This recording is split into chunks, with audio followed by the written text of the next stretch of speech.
건축구조 총론에서 시험 문제가 출제된다면요. 원적이 그래서 아파트 여러분 나중에 리모델링 할 때 벽 허물지 말란 얘기예요. 수직이 오면 대부분 땅이 갈라져서 모든 건물이 그 안에 들어가면 무너져요. 이게 여러분 절판이에요. 즉 완벽하다는 얘기랑 마찬가지예요. 자, 그래서 여러분 이번 시간은 여기까지 하도록 하겠습니다.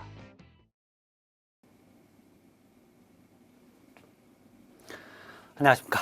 네, 이번 시간 343페이지 보시면 6장 위생, 배관, 오수정화 설비.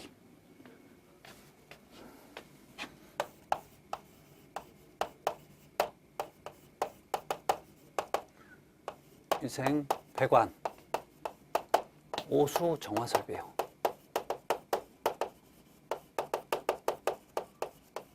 자, 위생에서 우리가 배워야 될 건 여러분 변기에 관련된 얘기입니다. 자, 그 다음에 배관은 여러분 우리 여러 가지 배관의 재료들이 있어요. 자, 그래서 그 배관의 각종 배관의 재료들, 그러니까 그 예를 들어서 여러 가지 질이 있죠. 강관이 있을 수도 있고 PVC관이 있을 수도 있고 아니면 동관이 있을 수도 있고 이런 관들의 특징과 거기에 관련된 얘기를 할 거고, 그다음에 오수정화 설비는 정화조에 관련된 얘기입니다. 그래서 자, 이 얘기를 여러분 간단히 좀 정리 좀 해드릴게요.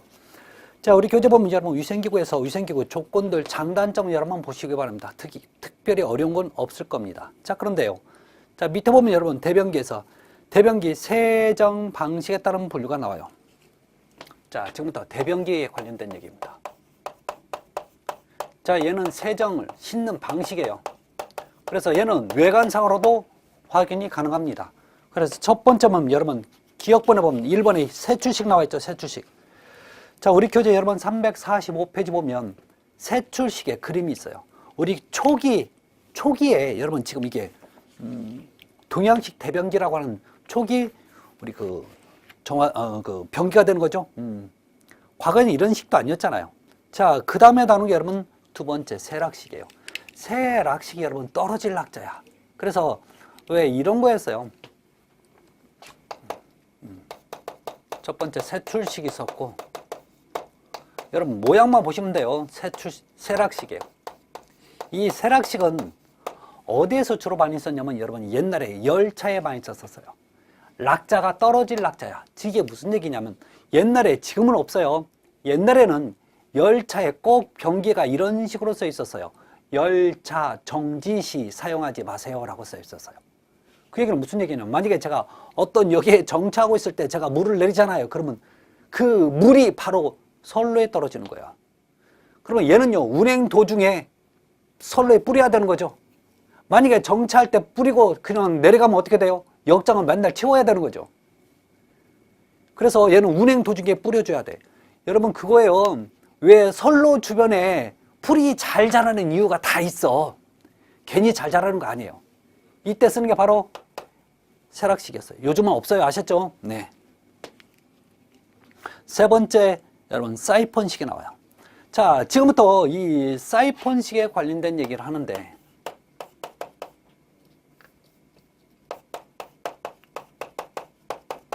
이 사이펀식 대변기는 기본적으로 우리들이 굉장히 많이 쓰고 있는 방식이에요. 그래서 이 사이펀식 대변기, 자, 여러분 사이펀이 이거였죠? 기본적인 개념이.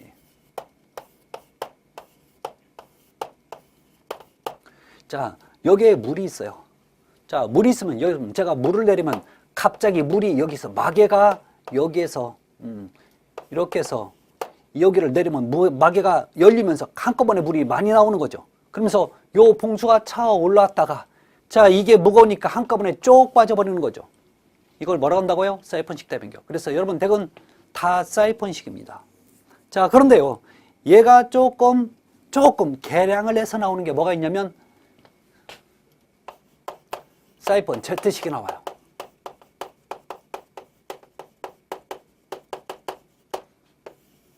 얘는 절대 사이펀 Z식은 외형적으로 봐서는 절대 몰라요. 그러면 어디를 봐야 이게 사이펀 Z식인지 아냐면, 즉 사이펀과 사이펀 Z식 지금 비교하는 겁니다. 사이펀 Z식은 이 앞에 뒤에 이쪽으로 덕 나가는 구멍이 크게 하나가 있어요. 그러니까 사이펀 Z식도 당연히 덕 나가는 구멍이 있어야 되는 거죠. 있어요. 그런데 이 사이펀 Z식은 사이펀식과 다른 단 하나의 특징이 뭐냐면 이 앞에가 조그마한 구멍이 하나가 더 있어요. 그러면 사이펀식은 물을 내리면 이 덩과 함께 물이 차 올라오지만 사이펀식은 물을 내린과 동시에 여기에서 물을 먼저 뿜어서 덩을 밀어줘요. 그 다음에 사이펀이 일어나는 거죠. 그러니까 둘 중에 어떤 게 더 세정 능력이 조금 좋냐면 사이펀 Z식이 좀 세정 능력이 좀 좋은 거예요. 자, 그래서 여러분 덱은 무슨 방식이에요? 여러분 덱은 사이펀식이에요, 사이펀 Z식이에요? 아마 모를걸요. 아무 생각 없이 그냥 사용하는 거지. 이거 구분 안 하거든요. 자, 여기서 여러분 우리가 잊지 말아야 될 건 봉수의 깊이입니다. 이 봉수의 깊이.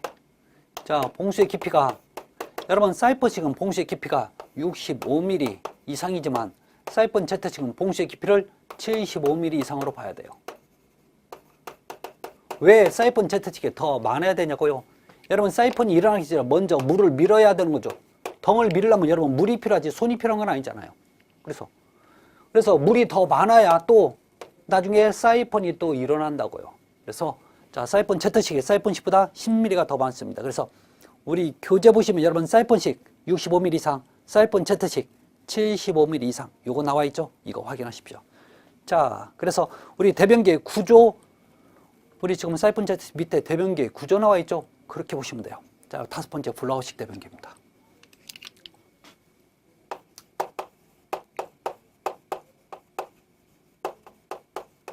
블로아웃식이에요.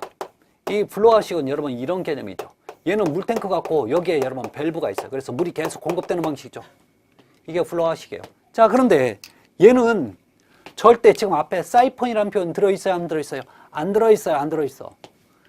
자, 얘는 그래서 여러분 지금 주로 어디에 많이 쓰냐면 요것 같은 거 사이펀 Z식과 사이펀식은 밤에 잠을 자는 건물 있죠. 아파트, 병원, 호텔 이런 데 많이 써요. 왜? 조용하니까. 근데 이 블로아웃식은요 소리가 시끄러워요. 소음이 커.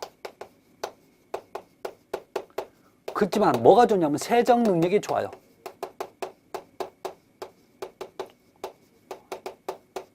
자, 그러면 세정 능력이 즉 있으려면 수압이 필요한 거죠. 그래서 얘는 수압이 최소 0.1 메가파스칼 이상의 압력입니다. 그래서 위생기구 중 최저 소요 압력이 가장 큰 방식이 요 블로아웃식이 되는 거죠.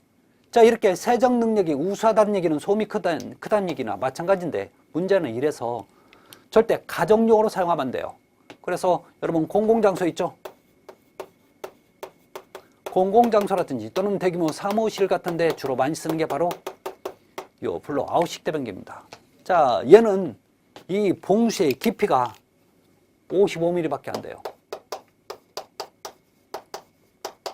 왜 그러냐고요? 얘는 물이 세게 내려오다 보니까 많으면 잘못하면 튀어. 무슨 물이요? 덩물이 튀는 거지. 그래서 많으면 절대 안 됩니다. 자, 이게 바로 자, 블로아웃식 대변기죠. 그래서 우리 교재 보면 여러분 이게 블로아웃식 대변기 저렇게 보시면 사진만 보시면 되는 거죠. 다음에 사이펀 볼테스식이에요. 얘는 사이펀 작용이 일어나요.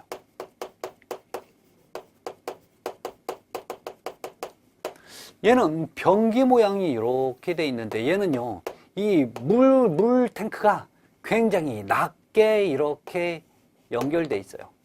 근데 얘는 이 물 탱크하고 이 변기하고 분리가 안 돼 있고 하나로 연결이 돼 있어요. 처음부터 그렇게 만들어 버려요. 자, 그러면 얘는 어떤 원리냐면 여러 가지 원리가 있는데 위에서 보면 대부분 보면 여러분 여기가 물 나오는 구멍이 한쪽으로 쏠려 있어요. 그래서 덩 나가는 구멍이 이렇게 있는데 얘는 물을 보내면 이렇게 대부분 이런 이 사이펀 볼테스식은 사이펀이 일어나면서 와류를 형성해요. 이 와류로 인해서 씻는 방식의 사이펀 볼테스식이에요. 조금 얘는 고급지게 보이죠. 그래서 아파트 좀 비싸게 받으려면 이거 하나 집어넣으면 좀 비싸게 보여. 얼마 차이도 안 나는데 사실 여러분들은 다 덤태기 쓰는 거야. 몽땅. 아파트 여러분들한테 뭐 절대 이거 하나라도 손에 절대 안 봅니다. 아셨죠? 다 좋은 것도 아니에요. 자, 하여튼 이런 개념을 가지고 있다는 거 이렇게 보시면 돼요. 자, 그 다음에 나오는 게 이제 우리 교재 345페이지 보시면 대변기 세정 급수 방식에 따른 분류가 나와요.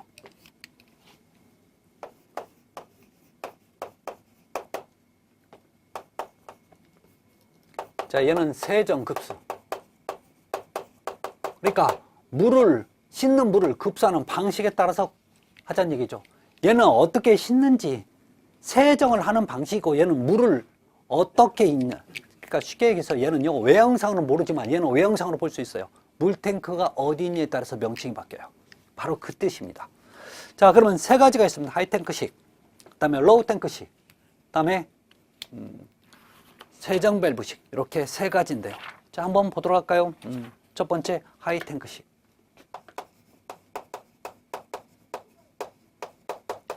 여러분, 하이탱크식은 이렇게 세출식 형태예요. 자, 이렇게 세출식 형태에서 배관이 이렇게 있죠. 그래서 물탱크가 이렇게 있고, 그 다음에 얘는 잡아당기는 손잡이가 있는 거죠. 이게 바로 하이탱크식이에요. 왜 하이탱크예요?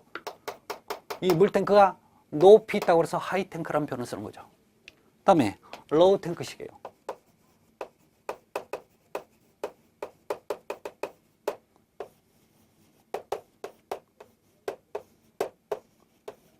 이런 방식이 여러분 로우탱크예요. 자, 얘는 로우라는 표현을 쓰는 이유가 뭐냐면 지면과 낮게 있다고 해서 로우탱크예요. 어떤 분 그런데 이게 그러면 사이펀식이에요? 사이펀 Z식이에요? 저도 몰라요. 이게 블로아웃식은 아니야. 사이펀 볼트식이어도 상관없어. 그래서 외형상으로는 이게 사이펀식인지 사이펀 Z식인지 모르는 거죠. 물탱크가 낮게 있다고 해서 이렇게 표현을 쓰는 거예요. 다음에 자, 플러시 밸브식.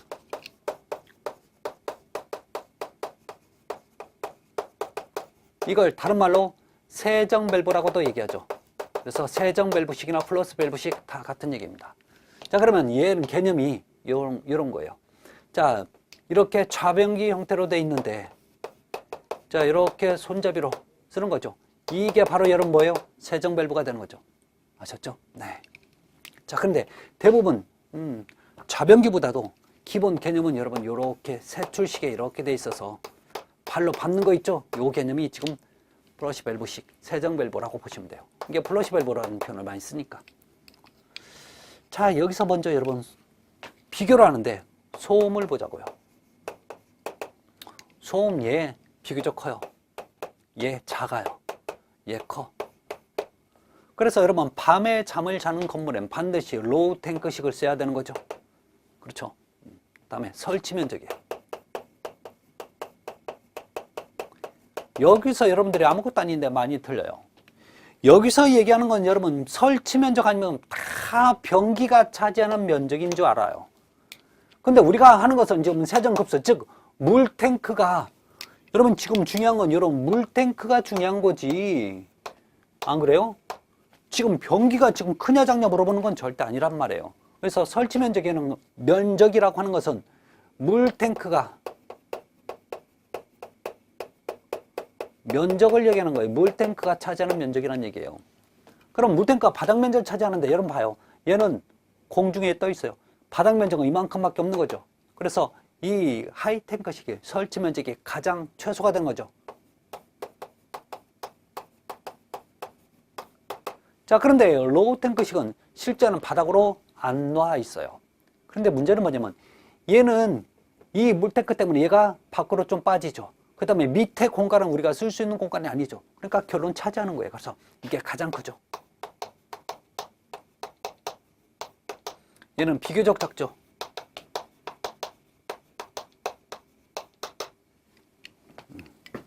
다음에 자, 소음 했고, 그 다음에 설치 면적, 그 다음에 우리가 꼭 봐야 될 게 급수 환경이 있고, 자, 물이 들어가는 환경이 있고, 여러분 또 하나 세정 환경이 있어요.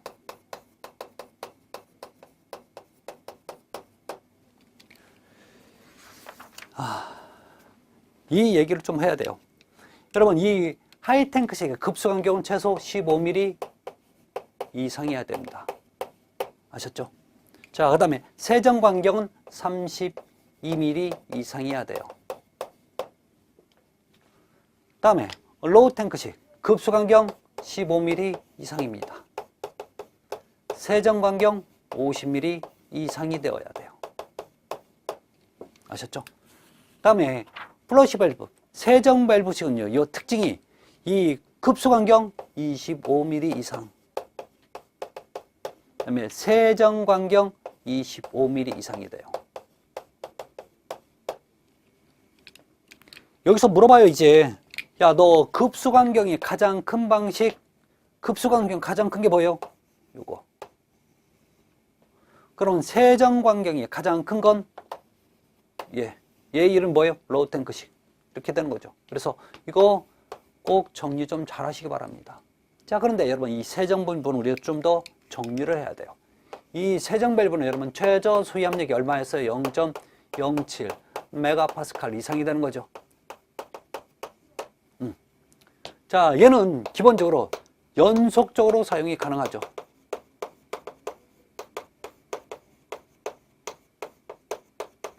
그런데 얘는 우리 급수에서 이런 얘기 배웠죠. 혹시 먹는 물에 똥물이 섞이는 현상. 그렇죠. 크로스 커넥션. 이렇게 크로스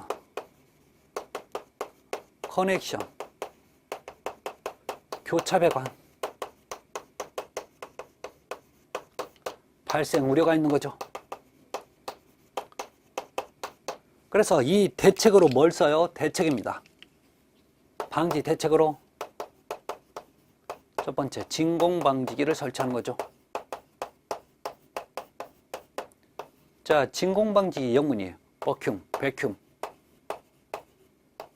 브레이커.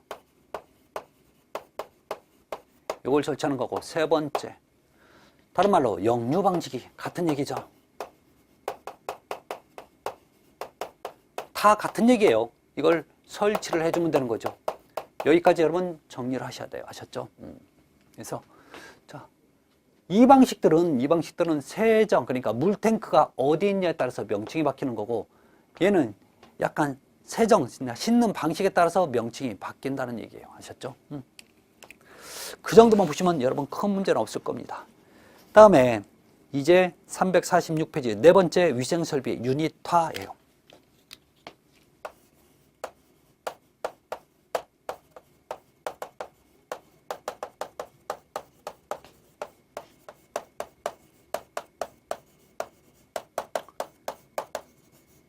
여러분 유닛이라는 표현을 찾아보면 단일의 하나의 이런 뜻을 가지고 있어요. 자, 이게 여러분 무슨 뜻이냐면 여러 가지 부속품을 하나로 만들었다는 뜻이에요. 그럼 여러분 일반적인 욕실을 잠깐 단면을 좀 보자고요. 자, 여기가 욕조가 있어요. 자, 욕조가 이렇게 있고, 자, 여기 세면대.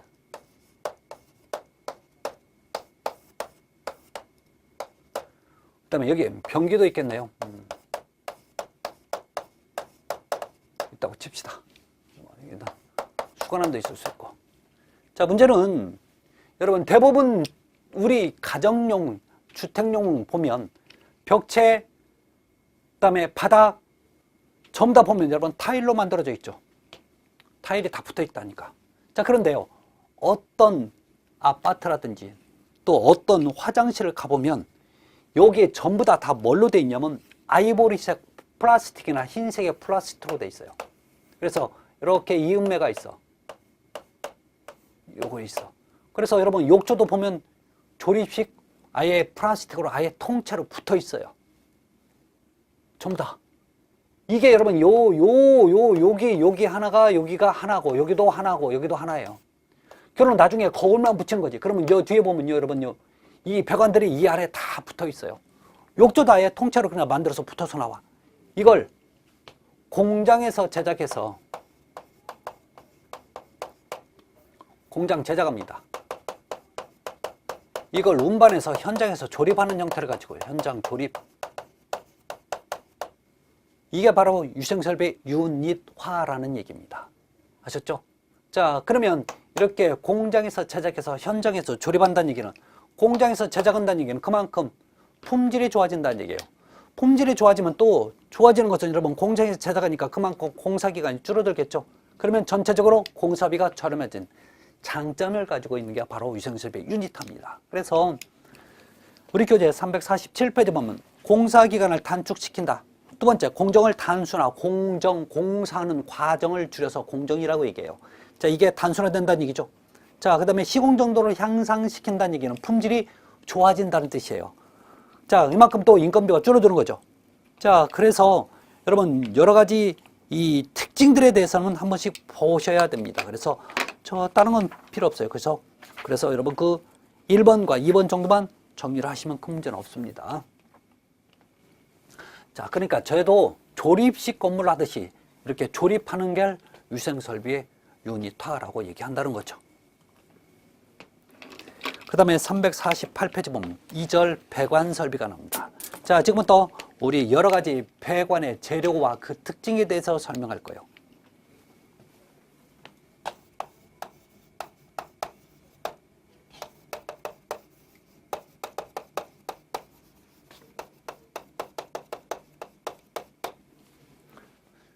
자, 이 배관의 재료는 상당히 다양하게 많습니다. 이 각각의 특징을 꼭 알고 계셔야 돼요. 아셨죠? 자, 첫 번째 배관 재료 종류 보면 여러분 주철관이 나와요. 여러분 이 주철은 기본적으로 녹여야 돼요. 쇳물을 만들어야 돼. 그래서 주물 형태로 만들어서 그 원형 형태에다 갖다 부어버리는 거죠. 그 틀에다가.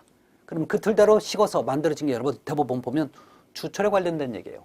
자, 문제는 이 주철에서 가장 크게 여러분들이 먼저 기억해야 될 건 얘는 녹이 슬지 않는다는 얘기죠.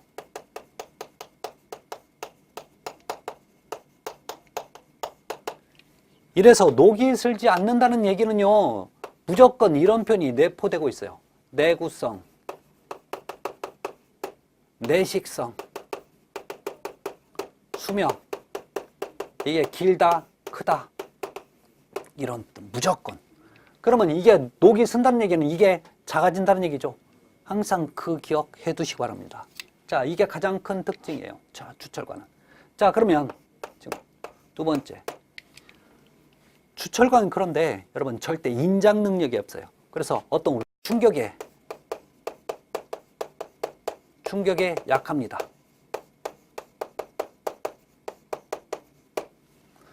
그럼 여러분 주철의 가장 대표적인 게 뭐예요? 가마솥.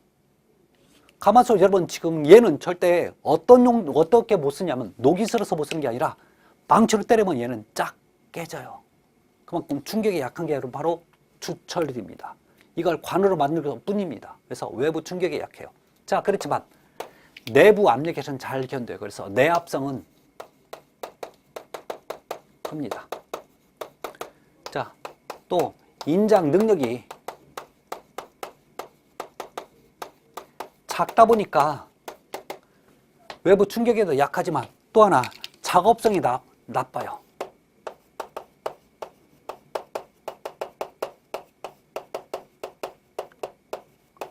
얘는 절대 굽힘 불가능해요. 왜? 안 돼. 깨져버려요. 그 다음에 용접도 특수 용접 아니면 안 돼요. 일반 용접 안 돼. 그 다음에 관을 접합해서 이어가기도 굉장히 어렵죠. 안 된다는 거 아니에요. 어려워요.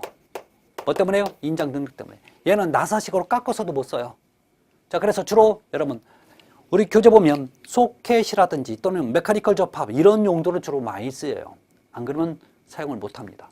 자, 그래서 자, 주철관입니다. 그래서 우리 주철관에 관련된 얘기를 좀 한번 확인하시면 되며, 그래서 여러분 세 번째 접합 방법을 읽어볼게요.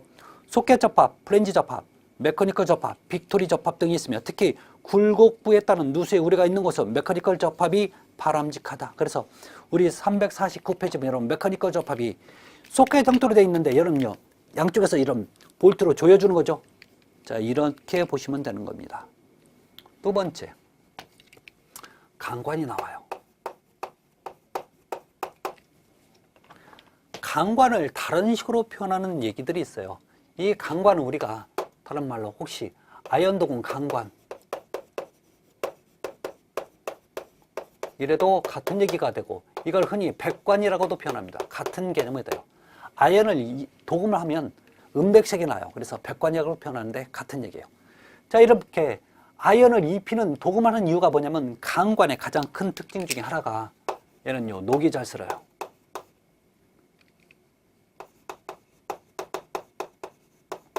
자, 녹이 잘 슬으니까 내구성, 내시성, 수명이 떨어지는 거죠. 그래서 아연을 입히면 아연이 없어질 때까지는 수명이 연장시킬 수 있겠죠. 그런 개념이 지금 강관입니다. 자, 그래서 이 강관인데 이 강관은 기본적인 또 특징이 얘는 인장 능력이 우수해요. 인장 능력이 우수하니까 어떤 충격에 잘 견디는 거죠. 충격에 강합니다. 얘는 찌그라들면 찌그라들지 깨지지는 않는다는 얘기예요. 자, 인장 능력이 좋아서 여러분 작업성이 좋아져요. 자, 쉽게 해서 여러분 굽힘도 가능하죠. 용접도 아주 기본적으로 잘 되는 거죠. 접합도 여러분 여러 가지 접합을 할 수 있는 거죠. 좋아요. 이런 뜻을 가지고 있어요. 자, 그런데 이 강관은 기본적으로 시험 문제 한번 나왔던 게 관의 두께를 표시하는 방법이에요. 관 두께 표시. 이 강관은 관의 두께를 표현할 때는 스케줄 넘버에서 스케줄에서 10, 스케줄 20 이런 식으로 표현해요. 아셨죠? 자, 그래서 이 스케줄 번호가 클수록 이 번호가 클수록 관의 두께가 스케줄 번호가 클수록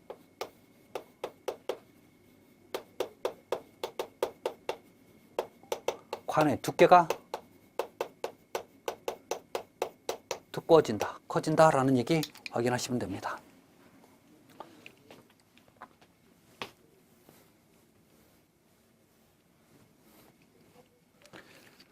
그 다음에 349페이지 보시면 이제 또 세 번째 동관이 나와 있죠. 동관, 황동관, 구리관 같은 개념이에요. 자, 이 동은 절대 녹이도 슬지 않죠.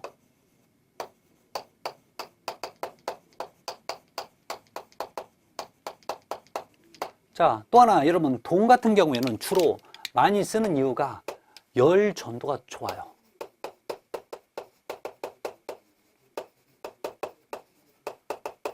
이렇게 열이 전도가 좋다 보니까 열을 이동시키는 용도로 많이 쓰여서 여러분 가열 코일로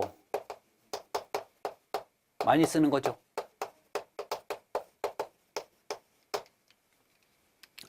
자, 그런데 여러분 이 동관은 황동관 같은 경우는 동파가 돼도 비교적 안전합니다.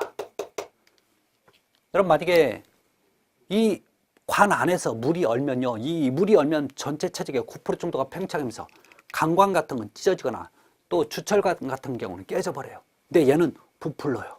늘어나 버려요. 이게 좋은 거죠. 동관이. 그래서 자, 우리 교재에도 여러분 네 번째 동파에 비교적 안전하다라고 나와 있죠. 자, 좀 작업성도 좋아요. 작업하기도 편해요. 자, 그런데 이 동관에는 시험지 한번 나왔던 게 여러분 거기 3번에 보면 이런 얘기가 나와요. 관의 두께 표현이죠. 그래서 K타입, L타입, M타입으로 나눠져 있어요. 자, 그래서 K타입이 이쪽이 가장 두껍고 이쪽이 얇죠. 이렇게 보시면 돼요.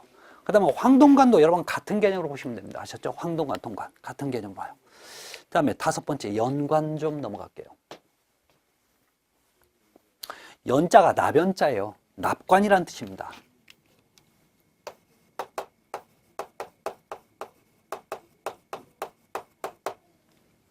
자, 문제는 이 연관 같은 경우는 절대 잊지 말아야 될 표현이 가장 뭐냐면 얘는 알칼리의 약한 특징을 가지고 있어요. 그래서 알칼리에 직접 접촉을 금지하죠. 자, 그러면 너는 직접 접촉을 금지하려면 자기 위해서 쓰는 것들 있죠? 있나요? 네. 자, 그래서 주로 이 알칼리의 직접 접촉을 금지하기 위해서의 방식 피복을 하면 되는 거죠. 그럼 대표적인 알칼리가 뭐가 있어요? 여러분 시멘트, 모르타르, 콘크리트 이런 게 전부 다 여러분 알칼리 성분을 가지고 있는 거죠. 얘 직접 닿으면 부식이 생긴다는 얘기예요. 그래서 직접 닿지 않게 해줘야 된다는 얘기입니다. 자, 또 하나, 얘는 기본적으로 어떤 상온에서도 마찬가지지만 좀 뜨거우면 원래 힘이 없어요. 그래서 열에 관련된 곳을 절대 사용하면 안 됩니다. 그래서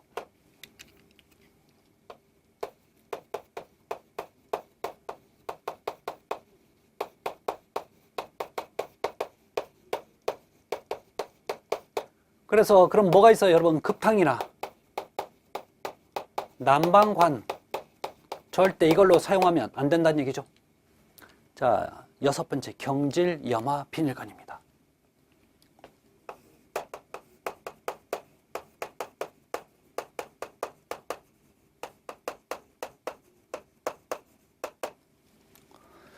경질 염화 비닐관이 여러분 우리가 얘기하는 PVC 파이프를 얘기하는 거예요. PVC 파이프.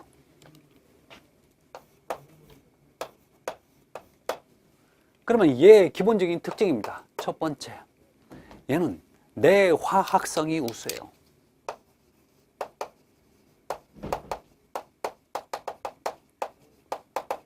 여기서 내화학성이란 뜻은 내산, 내알칼리, 즉 산에 강하고 알칼리에 강하다는 얘기입니다.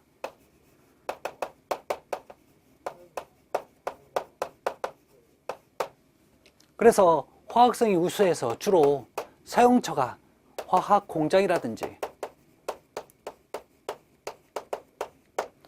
또는요, 자, 실험실 같은데 이런 배수용 배관으로 많이 쓰는 게 경질 염화 비닐관입니다. 두 번째, 그렇지만 어떤 충격과 열에는 약한 특징을 가지고 있죠. 세 번째, 그렇지만 작업성은 굉장히 좋죠.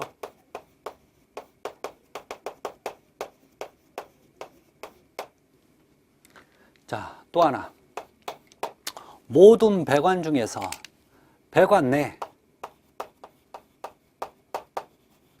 마찰이 가장 작아요.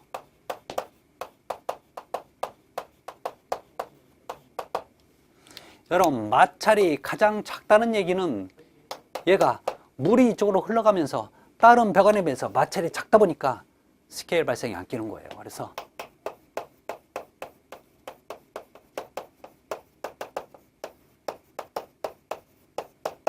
스케일 발생이 작다는 뜻입니다. 아셨죠? 자, 그래서 이런 개념들을 잊지 마시기 바랍니다. 마찬가지로 얘도 여러분 급탕이나 난방 공급용 배관은 사용할 수가 없습니다. 아셨죠? 왜요? 흐물어만 하니까. 그 다음에 7번에 보면 콘크리트 관을 흉관이라고 합니다. 그래서 콘크리트관은 기본적으로 우리가 배수용으로 많이 쓰이죠. 자, 그렇게 보시면 되고, 그 다음에 351페이지면 이제 밸브 및 각종 이음류가 나와요. 밸브 및 각종 이음류. 자, 밸브에서 우리가 기본적으로 좀 몇 가지만 좀 보도록 할게요.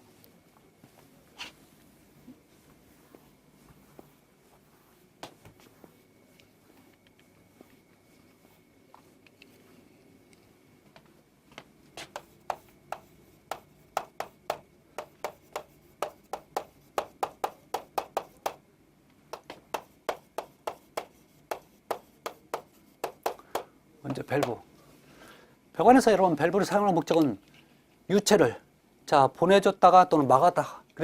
그러니까 배관을 오픈했다가 또 클로즈 막아야 됐다가 할 때 필요한 게 바로 밸브가 되는 거죠.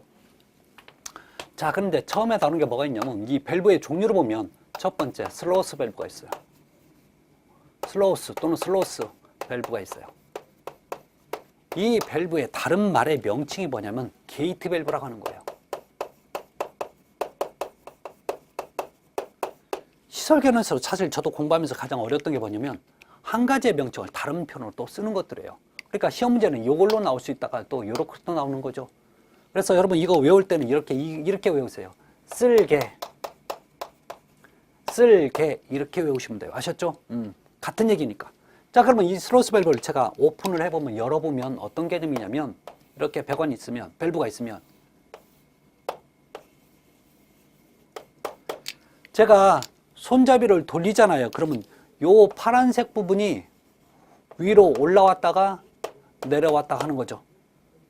이게. 그래서 여러분 게이트가 뭐냐면 왜 대부분 댐 같은데 수문을 보면 열 때 위아래로 열리죠. 그래서 게이트라는 표현을 쓰는 거예요. 그러면 얘는 보실래요?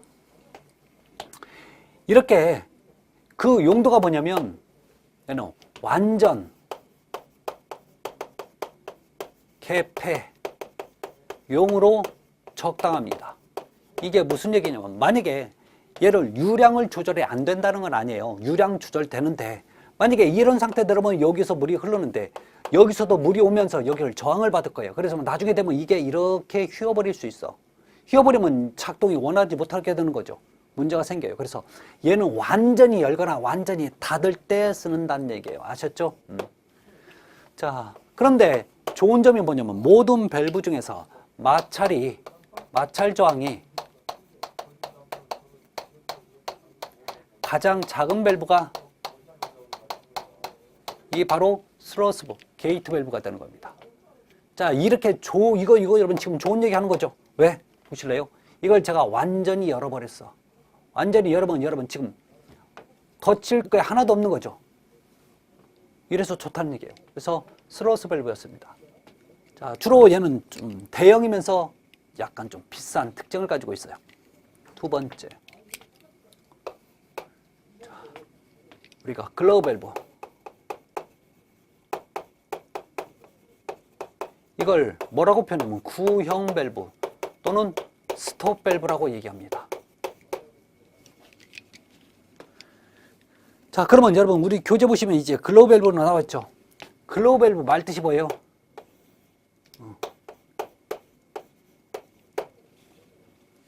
글로브란 얘기예요, 여러분. 지구 또는 지구 본, 지구 위, 즉 동그랗다는 얘기예요. 동그랗다. 그래서 공구자 써서 동그란 형태라는 표현이에요. 그러면 밸브가 무슨 동그랗냐고? 여러분 거기 보시면 우리 교재 잠깐 보실래요? 밑에 슬로스 밸브와 글로스 밸브 사진이 있어요. 그러면 슬로스 밸브를 그 몸체하고 글로우 밸브를 몸체로 보면 글로우 밸브가 몸체가 어때요? 좀 동글동글하죠. 몸체가 동구스름하잖아요. 그래서 글로우 밸브라는 표현을 써요. 얘는 어떤 형태냐면 이렇게 있어요. 자, 그래서 이렇게 되는데 제가 손잡이를 돌리잖아요. 그러면 지금 파란색으로 칠해진 이 부분이 위로 올라갔다 내려갔다요. 그러면 얘는 물이 여기서 있어서 여기가 아닌 게 다시 이쪽으로 가는 거죠. 근데 이 부분이 여러분 많으면 그나마 물이 컬컬컬 내려가겠지만 적음잖아요. 그럼 이 부분이 떨어 소리 나는 거죠.